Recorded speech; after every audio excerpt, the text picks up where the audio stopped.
amigas de Conversando en Positivo.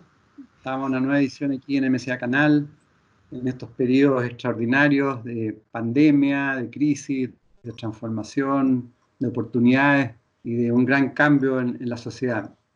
Y para eso hoy día tenemos una amiga ya conocida de mucho tiempo, una gran doctora que ha desarrollado su medicina tradicional, pero también una medicina ayurveda. Yo entiendo que ya más de, no sé si quizás me quedo corto, más de 20 años trabajando en ambas medicinas. Ha viajado a la India, se ha capacitado, ha profundizado. Yo diría que es una de las especialistas más potentes que hay en ambas medicinas, pero principalmente la medicina ayurveda. Ella de profesión es médico cirujano y además es pediatra. Así Sí, que bienvenida, Susana, te tenemos ya al otro lado de la imagen. ok, ok. Gracias, Edgardo, por esta presentación y porque nos volvemos a encontrar de nuevo después de algunos años. Bueno, y feliz de poder estar en tu programa, pudiendo entonces dar a entender, ¿no? La mirada que tiene la medicina ayurvédica y además cómo está trabajando la medicina ayurvédica en este momento tan complejo para todo el mundo, ¿no? Lo que nos está tocando vivir, que es una pandemia donde se está comprometiendo la vida, ¿no?, de tantos seres humanos. Así que feliz de poder compartir contigo esta instancia. Oh, gracias a ti, muchas gracias a ti. Bueno, para todas las amigas, amigos que no te conocen y quizás muchos te conocen con toda tu trayectoria, eh, cuéntanos un poco de ti. ¿Tú estás trabajando en las dos áreas o ya estás especializado en la medicina ayurveda? Y un poco explicar para los que no han escuchado pero no saben en profundidad qué es la medicina ayurveda, cuál es la diferencia, cómo se diferencia con una medicina tradicional, por ejemplo.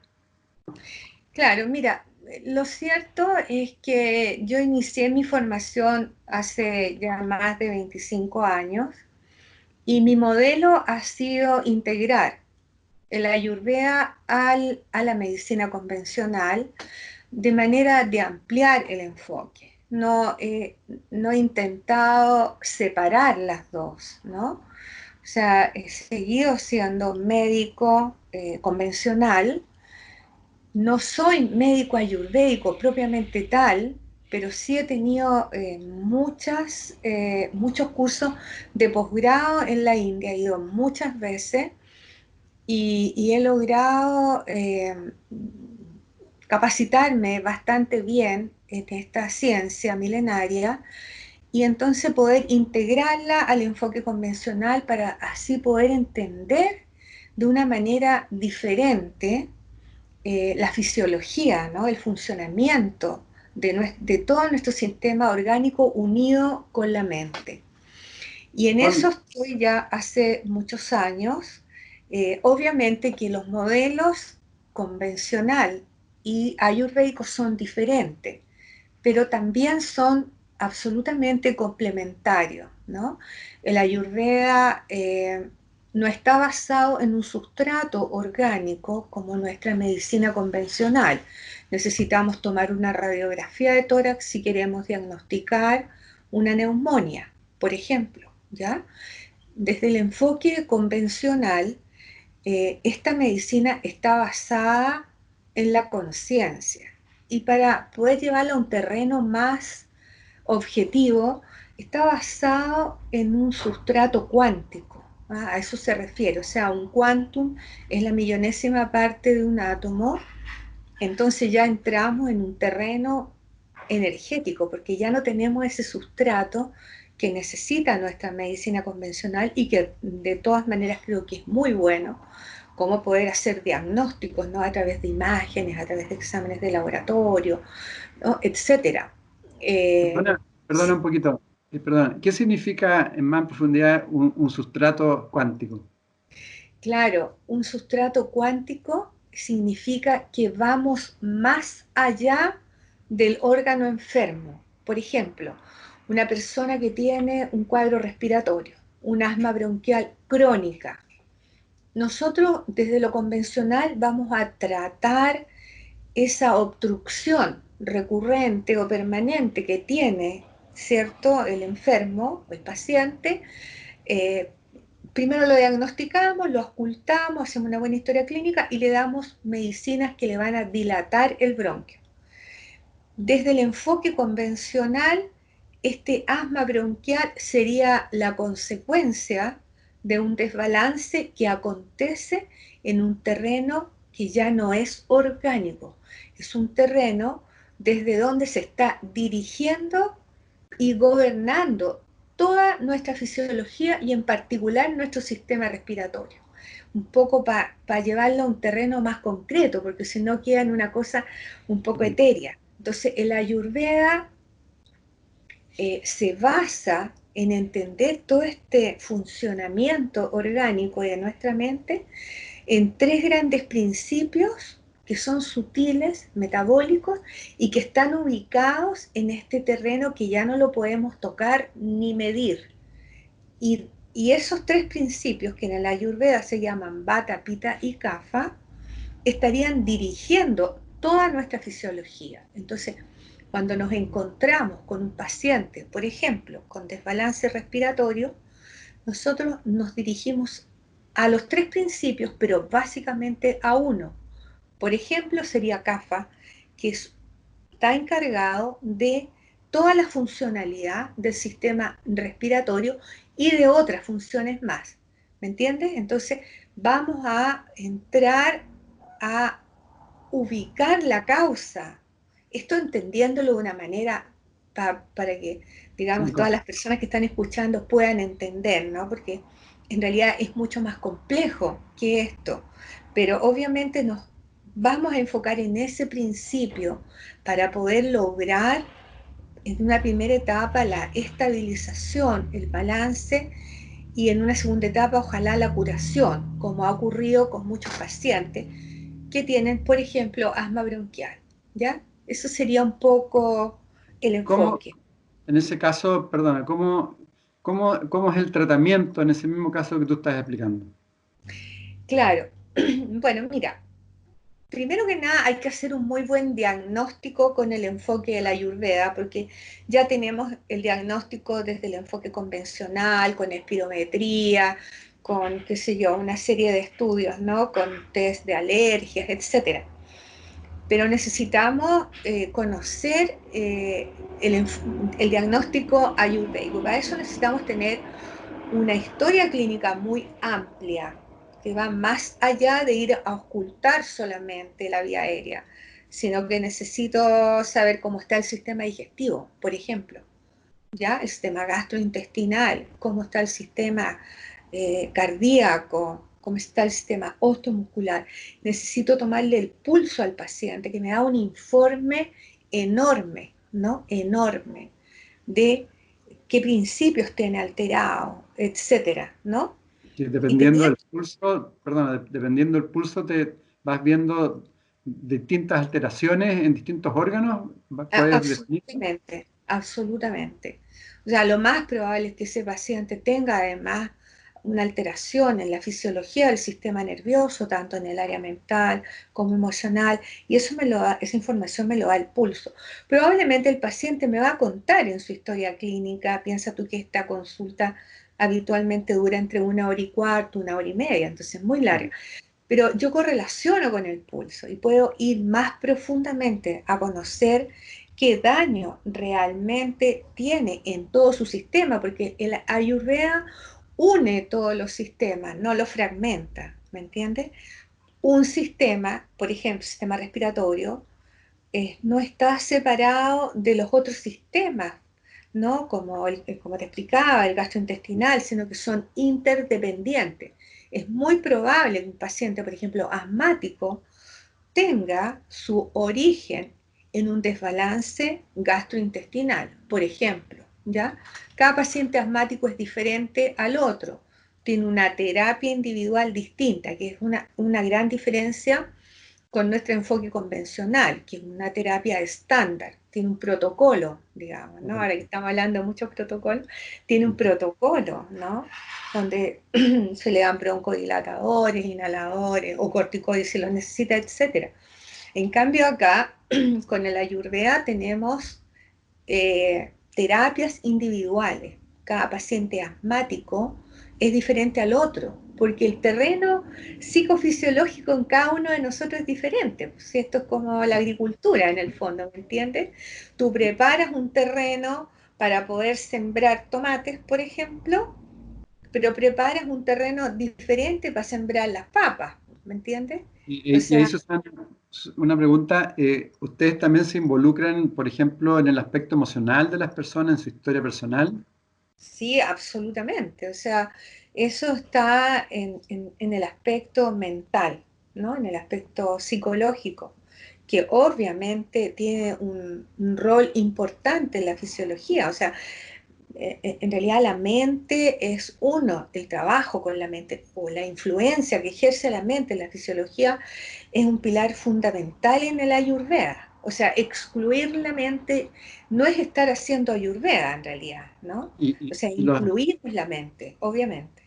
y los impactos emocionales, porque mucho también se habla hoy que los impactos emocionales de alguna otra forma están relacionados también con las enfermedades. ¿También lo integran eso? Absolutamente, absolutamente. O sea, por ejemplo, en las enfermedades autoinmunes, y eso se sabe desde el enfoque convencional, que pueden haber factores gatillantes emocionales que activen una enfermedad autoinmune, por ejemplo, artritis reumatoidea. Muchas personas, eso forma parte de la historia clínica que uno, ¿cierto? Pregunta al paciente si hubo algún evento emocional que haya coincidido con la aparición de una artritis reumatoidea o de una enfermedad intestinal autoinmune, como una enfermedad de Crohn, etcétera. Hay tantas enfermedades crónicas en este minuto. Y muchas veces el paciente sí lo comenta, te fijas y te dice, sí, en realidad yo tuve un duelo hace 5 años cuando yo comencé a debutar con mis crisis reumatoideas, por ejemplo. ¿Y cómo es la sanación de eso posteriormente por el lado de la Ayurveda? Bueno, Volviendo al mismo ejemplo, digamos. sí, es súper interesante tu pregunta porque el Ayurveda y la yoga van de la mano. O sea, es una unión en el Ministerio de Salud de la India, ¿no? La India oficializó Ayurveda y yoga y también la medicina convencional, ¿no? Y obviamente cuando podemos diagnosticar que hay un desbalance emocional, ese paciente y en general todos los pacientes se llevan una técnica de yoga, como por ejemplo un pranayama, un ejercicio de respiración para controlar la energía vital, ¿no? Que son muchos, a lo mejor infinitos. Y cada persona va a necesitar un pranayama terapéutico especial que le va a ayudar a aquietar la mente, ¿ya? Aquietar la mente significa ir activando los niveles más coherentes que tiene la mente, los niveles más ordenados, de manera que ese orden se vaya extendiendo hacia la célula, hacia la fisiología. Y muchas veces en forma natural, los pacientes ni siquiera se dan cuenta que están haciendo una sanación emocional, porque no necesitamos conversar mucho. Los pacientes en general, cuando uno les ahonda más en su duelo, activan más ese desbalance emocional porque vuelven a recordar las situaciones. Entonces, generalmente se emocionan mucho, ¿no? Entonces, como que aparentemente los paso un poquito así como de largo, pero yo entiendo perfectamente, ¿no? La situación que está viviendo, que vivió. Y entonces les doy una actividad de respiración y les recalco mucho, ¿no? Que se enfoquen en hacer una actividad de respiración porque van a ir botando, van a ir eliminando mucha toxina orgánica, pero también muchos de sus desbalances mentales en forma natural. No es necesario conversar mucho del tema. Y me pasa mucho con los pacientes, en realidad que al cabo de 2 meses después de estar haciendo estas prácticas de respiración y otras indicaciones más, me dicen, la verdad es que me estoy sintiendo bien, me estoy sintiendo con energía, me estoy sintiendo más contento o más contenta, ¿me entiendes? Sí. El prana es la energía, ¿no?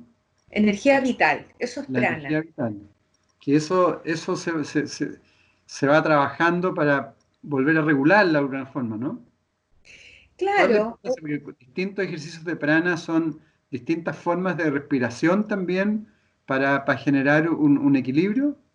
obviamente, claro. O sea, estos ejercicios de respiración que forman parte de una de las 8 ramas de la yoga, lo exitoso que tienen es que primero que nada son fáciles de realizar, no necesitan ningún espacio especial, lo pueden hacer en la oficina, en el bus, sentado en el auto, etcétera.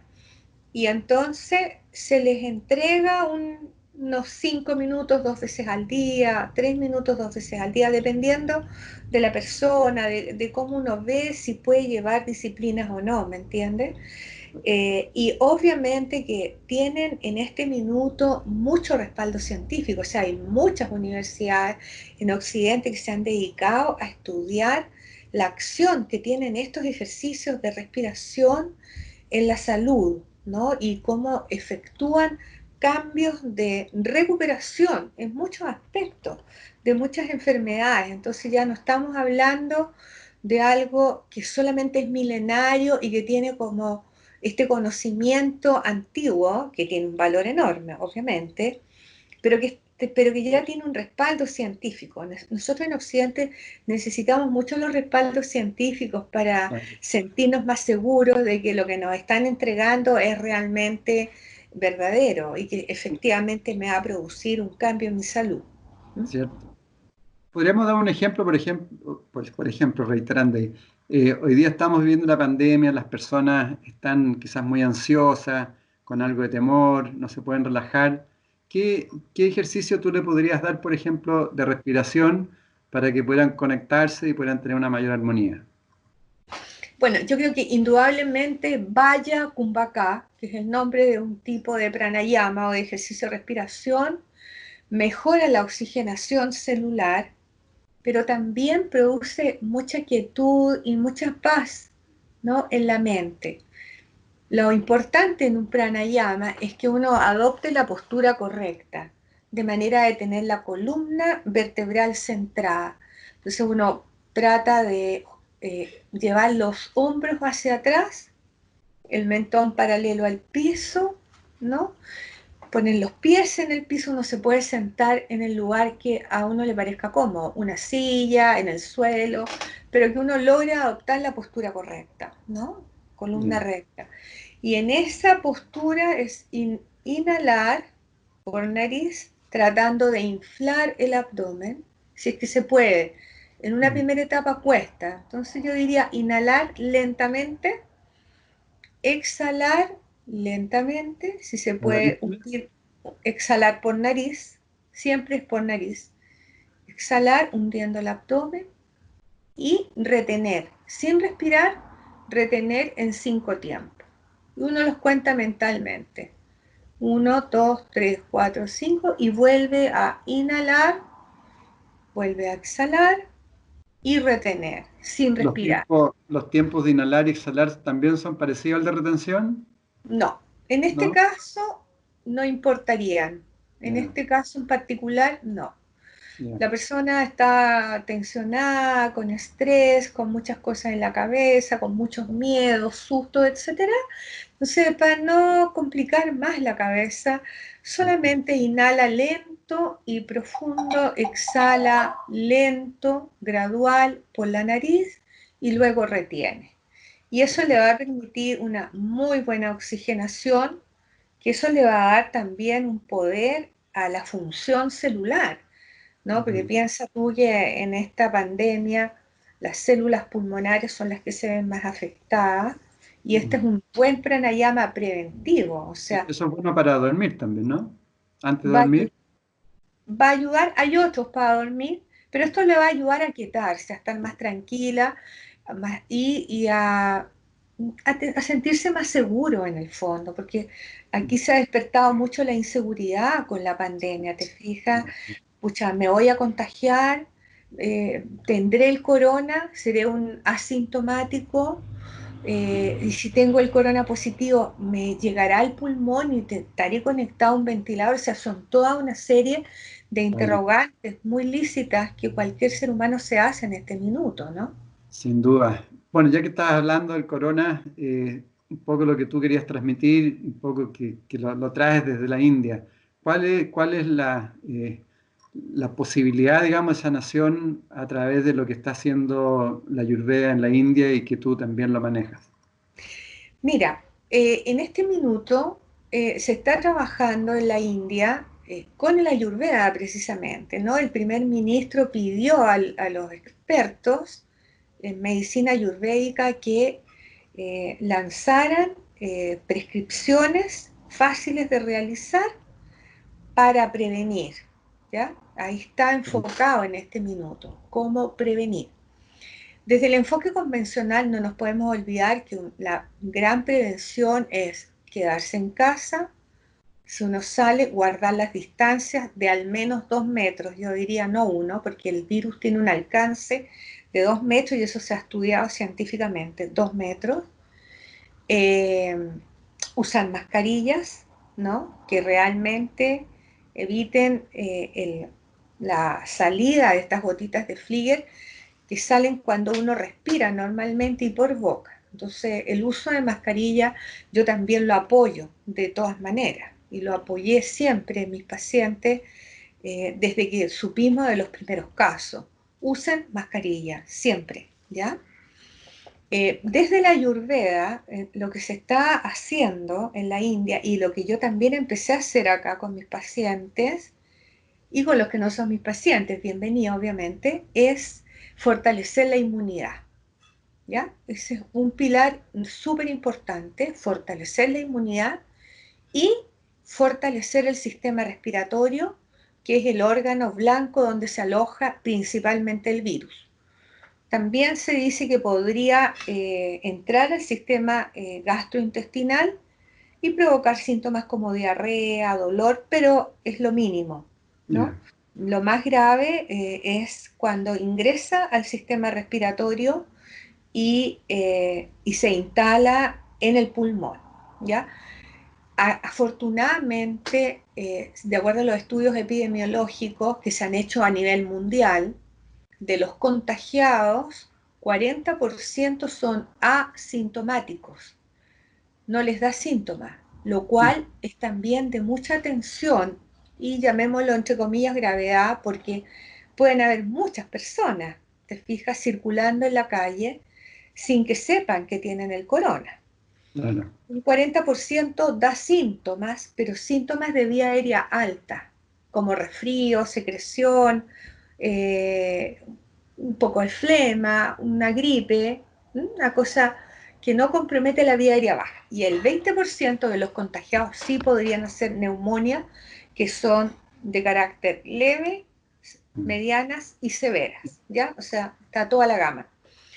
Entonces, la Ayurveda se ha enfocado en eso. Yo creo que prevenir, como se ha dicho siempre, es mejor que curar, ¿no? Y obviamente existen una serie de indicaciones de prevención y también acciones para utilizar en estas infecciones de la vía aérea alta.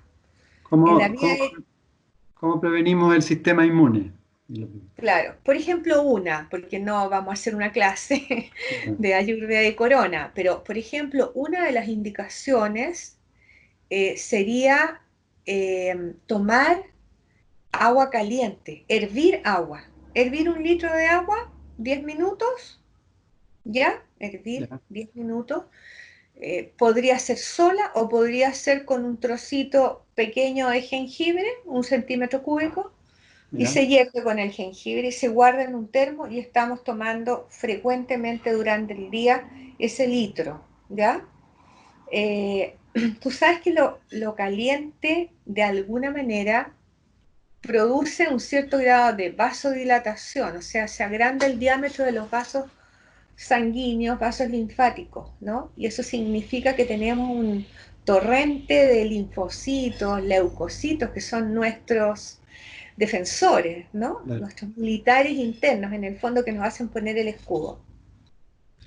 Pero a la vez, el agua caliente también fortalece el sistema respiratorio desde esta mirada, ¿no? Yo te conversaba que este principio CAFA está directamente relacionado con el sistema respiratorio y CAFA se beneficia, entra en balance cuando nosotros le aportamos una temperatura mayor, una temperatura calientita. Entonces fortalecemos simultáneamente este sistema respiratorio. Es decir, lo que se postula es que si entramos en contacto con el virus vamos a tener tal inmunidad de que el virus no nos va a producir una enfermedad grave. No te puedo asegurar que el agua caliente vaya a destruir el virus, ¿no? Eso no sería el enfoque, sino que si tenemos una buena inmunidad podemos tener el virus y el virus va a pasar por nosotros, pero no nos va a producir la enfermedad en el fondo, ¿eh? Entonces, a mí me parece tremendamente interesante este enfoque, porque estamos haciéndonos partícipes, ¿no? De una forma de activar, ¿cierto? Esta serie de elementos inmunológicos, pero desde nuestra práctica diaria, ¿me entiendes? No ¿Cuál otra tenemos sería, cuál otra sería fuera del agua? Por del ejemplo, agua, de sí. Por prevención al sistema ejemplo, inmune. otro elemento importante es hacer gárgaras con aceite de sésamo. El aceite de sésamo es un gran pacificador de la fisiología del sistema nervioso que se pone de todas maneras en acción, en desbalance en este tipo de enfermedades, ¿no? El Tanto agua en con el área sal, mental el agua como con en el sal área también funciona, orgánica. ¿no? Perdón, ¿el agua con sal también o no? Mira, podría ser, dentro de las rutinas que entregó la Ayurveda no lo menciona, Vale. pero no porque no lo mencionen yo podría decir que no es válida. Pero Ah, el aceite de sésamo o el aceite de coco, tibiecito, hacer gárgaras durante un par de minutos, te ayudaría a pacificar la fisiología del sistema nervioso. Y estoy hablando no solamente del área emocional, sino que también estoy hablando del tejido nervioso que baña todas nuestras estructuras orgánicas, sobre todo el sistema respiratorio. Entonces, tú 2 minutos de gárgaras con aceite de sésamo, 2 veces al día, después que haces la gárgara, 2 minutos, te enjuagas con agüita caliente la boca, ¿ya? Y eso te genera balance en todo lo que es el sistema respiratorio alto, o sea, faringe, amígdala, ¿ya? Limpia, pero también pacifica este principio que está dirigiendo el sistema respiratorio. O sea, esa es ya. otra de las indicaciones que se les entregó a la población, que de hecho yo conversaba con un médico de la India, me decía, bueno, esas son indicaciones que toda la población los practica habitualmente, o sea, se lo estamos como recalcando, pero o sea, la población en general de la India es muy ayurvédica, ¿me entiendes? Es muy cercana a sus tradiciones. Entonces, esa es una muy buena acción. Y fíjate que, curiosamente, yo lo estaba haciendo, ¿no? En las gárgaras con aceite de sésamo. Cuando uno lo adopta como rutina, te da cierta seguridad. No es que tú digas, miren, vengan todos los coronavirus y que me infecten porque yo soy inmune, no. O sea, hay que tener sentido común. Pero te da cierta seguridad de que tienes recursos activos contra esta pandemia. ¿Te fijas que nos ha dado vuelta todo nuestro disco duro en el fondo? Susana, Eso, una pregunta. ¿El aceite se puede encontrar en cualquier lado o se puede realizar en la casa también? sí, bueno, a ver, el aceite de sésamo que se recomienda es el aceite de sésamo prensado en frío, que no se encuentra frecuentemente en las tiendas, ¿ya? Ya. Entonces, para no complicar la situación, yo creo que por ahora pueden usar el aceite de sésamo que venden en el supermercado. No está prensado en frío, es un aceite torrado que lo utilizan básicamente para cocinar, ¿no? Muchas personas. En todo caso, no es un aceite que uno utilice habitualmente, uno usa más los aceites de oliva, de maravilla, etcétera. Pero tenemos problemas para desplazarnos, para ir a los supermercados. Entonces el aceite de sésamo que puedan encontrar estaría bien por ahora. ¿Ah? Perfecto. Perfecto. Eh, Ahora, otra de las indicaciones que uno tiene que tener en cuenta es la alimentación. No, la Ya. alimentación en el Ayurveda es un capítulo enorme porque en realidad es un enfoque muy individual, ¿no? Cada ser humano, como te explicaba, es distinto al otro, ¿no? Entonces, obviamente el Ayurveda entrega programas de alimentación fáciles de llevar, pero individualizado, ¿no? La lechuga que puede ser muy buena para ti, por ejemplo, Edgardo, a lo mejor a mí me va a generar desbalance. Si yo estoy un poco Mm. nerviosa, etcétera, las verduras verdes crudas a mí me van a generar desbalance. Pero si tú tienes como un desborde energético, estás, por ejemplo, muy irritable mentalmente, bueno, la lechuga puede ser un gran pacificador para ti, por ejemplo. ¿Ah? Pero en este momento, en la pandemia que estamos viviendo, hay ciertos alimentos que van a ayudar de todas maneras a fortalecer el sistema respiratorio. Bueno, dentro de esos tenemos lo que nosotros llamamos las especies, que en la Ayurveda son medicinas ayurvédicas, ¿no? Como por ejemplo el cilantro, súper bueno, la cúrcuma, el jengibre, Ya. ¿ya? El comino, en pizquitas para cocinar, ¿no? Cuando uno cocina, Vale. colocar este tipo de churnas que nosotros llamamos, que son medicina ayurvédica, van a ser muy beneficiosas, ¿no? Porque de alguna manera le dan un cambio a la acción del alimento en términos de beneficiar el sistema respiratorio. Claro. Ahora, hay ciertas frutas, por ejemplo, que son muy buenas para el sistema respiratorio. Por ejemplo, el membrillo, muy bueno. El membrillo cocido, súper bueno. La manzana, la pera, ¿ya? Así en términos generales. ¿Ah? Vale, perfecto, Eh, sí. Dentro de las legumbres, por ejemplo, la lenteja es súper buena para el sistema respiratorio. Muchas otras más.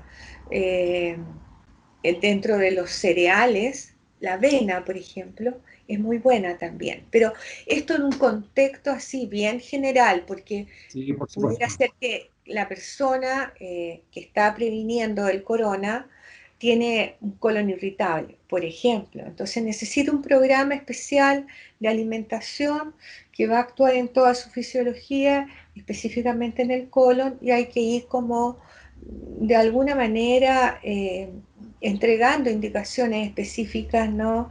Bien equilibradas para esa persona. Pero como estamos hablando en este minuto de la pandemia, creo que hay mucho, se puede ayudar mucho con el Ayurveda. ¿Ah?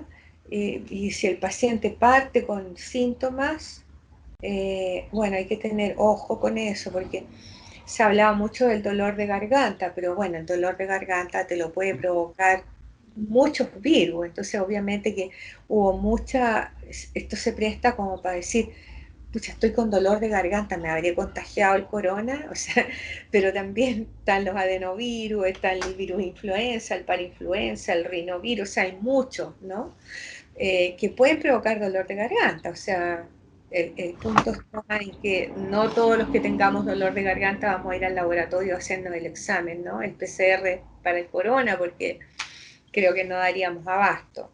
Sin embargo, Claro. creo que estas medidas pueden ayudar mucho a la población eh, en términos generales, que es lo que está haciendo la India. Ahora, dentro de la prescripción de prevención, de fortaleza del sistema respiratorio y de la inmunidad, se han enviado una serie de asanas o posturas, ¿no? A la población para que las practiquen, ¿ya? Y está la imagen, como un poquito en caricatura, la imagen del ministro Modi, ¿no? Haciendo las asanas. Es una cosa muy bonita, muy interesante. O sea, les han pedido a la población que vuelvan a sus raíces y que practiquen posturas de yoga, meditación, respiración, al menos 30 minutos una vez al día. O sea, esto está, como te digo, ya solventado por el gobernante de la India. Imagínate que son 1.300.000, o sea, 1.000 de millones y Miles. más, ¿no? Entonces, y están en cuarentena casi absoluta. Entonces, tienen de alguna manera que practicar la prevención en forma súper disciplinada, porque no habrían hospitales, no habrían ventiladores mecánicos para poder apoyar a una población enferma. Entonces, el primer ministro hace un mes dijo casi toque de queda para todos. Y lo están cumpliendo, fíjate. O sea, bueno, ahí vamos a ver los resultados, cómo se están dando en la India, pero creo que yo a mis pacientes les he insistido mucho en las técnicas de respiración, en algunas asanas, para como disciplina, ¿no? Eh, Bueno, mm, cualquier persona que esté interesada adicionalmente en ti, tú tienes tu propia consulta, ¿no? bueno, mira, sí, yo lo que decidí hace un mes fue comenzar con teleconsulta, porque quise proteger a los pacientes. Creo que es muy riesgoso estar paseando, digamos, caminando por Santiago o por cualquier lugar, digamos, tomando metro, bus, etcétera, ¿no? Entonces empecé esta nueva modalidad que obviamente ha sido un proceso también para mí porque siempre me ha gustado estar con el paciente, haciendo el examen físico, etcétera, pero bueno, hay que adaptarse y adecuarse a la situación y fíjate que ha resultado bastante efectivo. Gracias a Dios, mm, bueno, tantos años que llevo, ¿no? En esto, Sí. me da ya cosa decir cuántos años soy médico, pero soy médico hace más de 35 años y súper activa, ¿no? Siempre. Entonces ya uno ve al paciente, a mí me gusta verlo por cámara, porque obviamente hay muchos pacientes que los he podido atender a través de estas telemedicinas, a casi todos diría yo, ¿no? Pero cuando veo que hay una necesidad de ocultar, bueno, lo puedo citar a mi oficina, a mi consulta, está impecable, no estoy atendiendo casi paciente, entonces es un lujo. O si necesita ir a una urgencia porque está con dificultad respiratoria o con un dolor abdominal agudo, que no lo voy a poder solucionar, obviamente, por televideo, obviamente que le sugiero eso. Pero sí, mira, y lo otro interesante es que yo estoy dictando en este minuto unos talleres también por teleconferencia, ¿ya? Y lo dividí en 3 sesiones para poder mostrar en forma más extensa todo lo que significa la acción que tiene esta medicina milenaria, que tiene tanta sabiduría y que tiene tanta vigencia en este minuto en todo el mundo por todo el respaldo científico que tiene en Occidente. Entonces, feliz de que puedan participar. Toda, eh, en- toda esa, toda esa información, ¿dónde está? ¿En tu sitio web? claro, estoy yo en www.ayurvedachile.com y tengo un Instagram ahora, Ah, Susana Urrutia, para ir como también entregando algunos tips, ¿no? sí. Para las personas, para que puedan tener puntos de apoyo, ¿no? Últimas recomendaciones que quisieras darle a todas las personas que nos están escuchando y que nos están viendo para que puedan tener una mejor salud. Sí, mira, yo creo que lo fundamental en este momento es mantener la tranquilidad, sin lugar a dudas, porque estamos recibiendo noticias desde la mañana a la noche Ya estamos con corona al cubo, yo creo, recibiendo muchas noticias que son muy impactantes y que realmente aprietan el alma y el corazón. Entonces yo creo que uno tiene que tener su escudo personal diario y por eso las animo a que aprendan estos pranayamas, estas técnicas de yoga, porque van a mantener realmente la calma. Hay que mantener la calma porque con eso uno mantiene en estabilidad el sistema nervioso autónomo que se encarga del latido cardíaco, de los movimientos respiratorios, y no empecemos a entrar en esta situación de que me viene una taquicardia o sudoración de manos porque supe que, no sé, porque tengo un familiar que está infectado, etcétera, etcétera. Así que creo que esa indicación definitivamente creo que ha sido una gran ayuda a mis pacientes y lo puedo decir desde mi experiencia, ¿no? Que llevo con estas prácticas de hace más de 30 años, entonces, ¿cómo no poder transmitirlas, ¿no? Y por otro lado, que traten de poner foco en sus comidas, en su alimentación, ¿no? Es el minuto de entrar a, yo siempre digo, ¿no? Hay instancias en que uno se tiene que preocupar de su casa interior y no tanto de la exterior, en el fondo, ¿no? Entonces, la casa interior se va a construir en base a la atención que yo ponga en lo que yo estoy comiendo, en cómo yo estoy enfrentando situaciones de estrés y de crisis, ¿no? Yo creo que esas indicaciones en este minuto creo que son súper válidas para todos, porque nos dedicamos mucho a nuestra casa exterior, ¿no? Sobre todo ahora, ¿no? En que también se empieza a generar este desbalance económico, que no es menor, pero creo que si fortalecemos nuestra casa interior, vamos a poder llevar de una mejor forma, ¿no? Toda esta casa exterior que se nos ve de repente, que se nos empieza a flaquear y los cimientos se empiezan también un poco a destruir. Pero creo que la casa interior es la más importante. Perfecto, perfecto. Entonces a todas las amigas, amigos que le hagan caso a la doctora, conectarse más con nuestro interior, con nuestro silencio, cuidarse también y estar más en armonía y estar más tranquilos. Así Así que es. muchas gracias a todas las amigas, amigos que nos están escuchando. Y a ti, Susana, muchas gracias por todo el aporte que siempre, tantos años que estás haciendo a tantas personas en forma tan generosa que lo haces. Y seguimos en contacto. De todas maneras, de todas maneras. Un abrazo grande para ti y para todas las personas que te están siguiendo. Que puedas seguir con tus exposiciones, ¿no? Y avanzando en estos programas que son tan evolutivos en realidad. Así que muchas gracias por permitirme ayudar a través de tu programa, ¿no? Que estés muy bien. Ok, Muchas tú gracias. también. Chao.